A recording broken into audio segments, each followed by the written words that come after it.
Selamat pagi Ananda semuanya. Apa kabar hari ini? Semoga kita dalam lindungan Tuhan yang Maha Esa. Bapak minta tolong kepada kalian untuk merapikan kursi atau bangku kalian supaya kita lebih nyaman belajarnya. Kalau misal ada sampah-sampah juga tolong dipungut dan diletakkan di tempat sampah ya.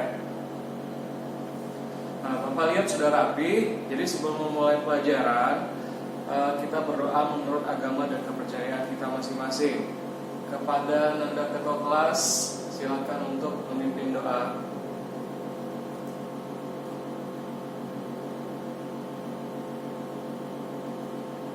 Apakah hari ini ada yang absen, tidak masuk? Oke, untuk hari ini hadir semua ya. Oke Ananda semua, masih ingatkah kalian dengan materi garis istimewa pada segitiga yang sudah kalian pelajari di SMP kemarin? Ada yang bisa menyebutkan garis istimewa pada segitiga itu apa-apa saja? Oke, kayaknya Bunga ingin menyebutkan. Silakan Bunga. Oke, terima kasih Bunga. Gimana Anda semua? Bagaimana? Udah ingat semua? Oke, jadi garis istimewa pada segitiga itu ada 4, yaitu garis tinggi, garis bagi, garis berat, dan garis sumbu. Nah, jadi beri plus kepada Bunga karena sudah menjawab dengan benar. Jadi seperti ini ya Anda sekalian, garis istimewa pada segitiga itu ada 4, yaitu garis tinggi, garis bagi, garis berat, garis sumbu, dan di situ sudah dijelaskan masing-masing apa-apa saja maksud dari garis tersebut. Jadi yang akan kita bahas untuk pertemuan hari ini hanya garis tinggi saja ya kita pakai ya Nanda. Jadi garis tinggi adalah ruas garis yang ditarik dari salah satu titik sudut terhadap sisi di depannya dan memotong tegak lurus garis tersebut. Nah, jadi yang garis tinggi adalah di situ apa? A, B, dan CJ ya. Dan untuk materi kita hari ini kita tetap menyambung dari minggu kemarin. Masih ingat materi kita sebelumnya ya, sudut istimewa di berbagai kuadran. Nah, udah mengingat kembali ya untuk materi tentang garis tinggi segitiga tersebut ya Nak ya.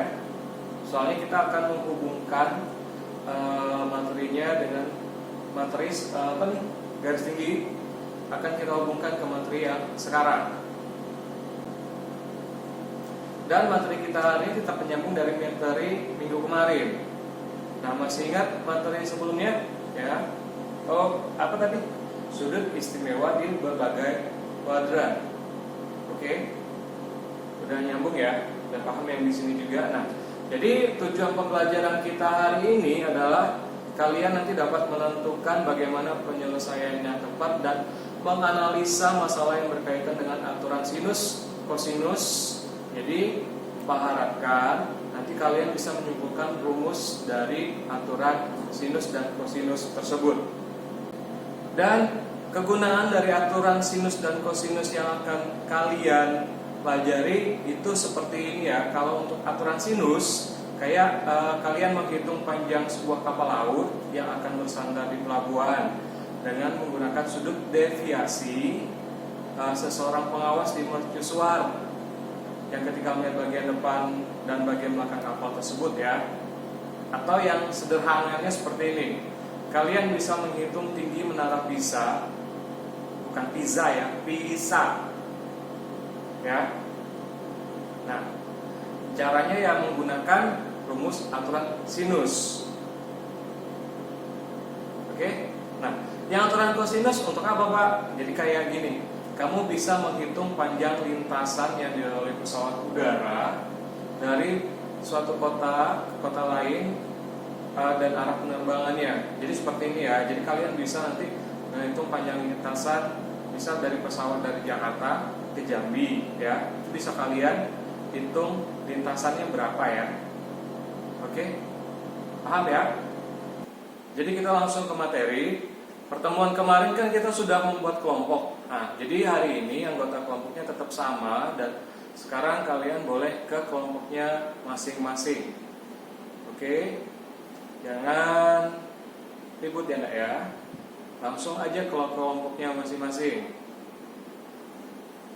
Sudah di kelompok masing-masing, LKPD-nya ini Bapak bagikan sekarang. Dan sebelum mengerjakan LKPD-nya, Bapak akan menjelaskan materi yang akan kalian kerjakan nanti. Jadi materinya adalah aturan sinus dulu ya. Dan LKPD-nya sudah di kelompok masing-masing, itu LKPD-nya satu untuk satu kelompok ya. Jadi tolong nanti dikerjakan secara bersama-sama saja. Nah, di sini sudah ada contoh soal pertama ya, seperti Bapak bilang tadi. Nah, di situ ada gambar apa? Gambar menara Pisa. Kok Pisa? Pisa ya, menara Pisa, bukan pizza ya Nak ya, jadi lapar kan. Nah, jadi seperti itu ya. Jadi di gambar itu seperti berikut. Jadi menara Pisanya itu dulunya kan tegak. Nah, karena tanahnya itu rentan, jadinya menaranya jadi miring. Nah, jadi dari kemiringan tersebut kita bisa menentukan derajat kemiringan dari posisi awalnya. Jadi seperti itu kalau digambarkan ya. Nah, jadi otomatis bakal dapat segitiga yang seperti di depan. Oke, paham? Kita lanjut ya. Nah, sekarang kerjakan LKPD yang sudah Bapak bagikan tadi dan dikerjakan secara bersama-sama. Dan Bapak akan berkeliling dan apabila nanti ada yang menemukan kesulitan baik materi yang sudah dipelajari ataupun yang belum, silakan langsung bertanya ke Bapak dan bergiliran ya. Nah, oke, sekarang dikerjakan bersama-sama. Bapak berkeliling dan lihat kalian kayaknya udah selesai mengerjakan LKPD-nya. Jadi Bapak minta persiapkan kelompok kalian yang Bapak panggil, presentasikan hasil kerja kelompoknya. Untuk kelompok 4 silakan ke depan untuk mengerjakan soal yang pertama. Bagaimana hasil kelompok 4 Ananda sekalian? Hasilnya udah pas ya. Untuk soal yang kedua, Bapak minta kelompok 3 untuk perwakilannya untuk mengerjakan soalnya. Bagaimana Ananda sekalian? Untuk jawaban kelompok 3 udah pas ya. Dan selanjutnya untuk kelompok 1 mengerjakan soal nomor 3.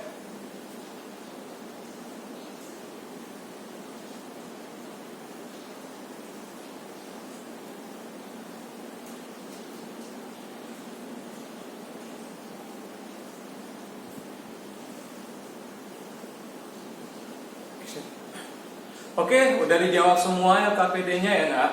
Dan semuanya berhasil menjawab dengan baik. Maka dari itu kita beri reward ke diri kita masing-masing dengan cara plus untuk kita semua. Nah, dari jawaban tadi kita bisa menarik kesimpulan. Nah, jadi untuk yang pertama silakan kelompok 4 untuk membacakan jawaban ke hasil diskusi kami tadi. Oke. Nah, kelompok 3 lagi tadi dibacakan jawabannya.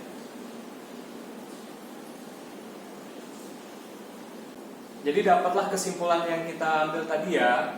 Jadi aturan sinus itu digunakan untuk menghitung unsur-unsur sebuah segitiga yang belum diketahui jika sebelumnya telah diketahui 3 unsur lainnya. Seperti tadi ya, sisinya sudah tahu, sudutnya sudah tahu, dan sudutnya ataupun sisi sudut ataupun sisi sudut. Nah, rumus aturan sinus tadi didapatlah pengertian dari aturan sinus. Ada yang mau menjelaskan? Oke, silakan Rizky.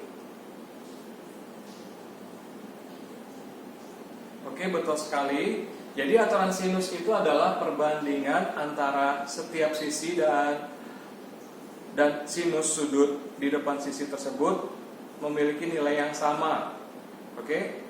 Jadi aturan sinus ini berlaku pada segitiga, baik itu segitiga sembarang ataupun segitiga siku-siku. Dan didapatlah kesimpulan dari hasil jawaban yang kelompok 1 tadi jelaskan ya. Jadi rumus aturan sinus itu adalah A per sin A sama dengan B per sin B sama dengan C per sin C. Oke? Karena kalian sudah karena kalian sudah menjawab dengan baik, sekali lagi mari kita beri aplaus untuk ke diri kita masing-masing. Nah, Bapak harap kalian sudah paham dengan materi hari ini ya. Nah, sekarang Bapak minta LKPD dikumpulkan kembali dan perwakilan kelompoknya saja yang mengumpulkan ya. Dan untuk tugas di rumah, kerjakan buku paket halaman 72 dan dikumpulkan pada pertemuan berikutnya. Bapak harap kalian sudah paham dengan materi hari ini, karena pertemuan berikutnya masih berhubungan dengan materi yang sekarang, yaitu materinya adalah aturan kosinus. Demikianlah materi hari ini Bapak sampaikan. Bapak tutup dulu untuk pertemuan hari ini. Sampai ketemu pertemuan berikutnya. Assalamualaikum warahmatullahi wabarakatuh.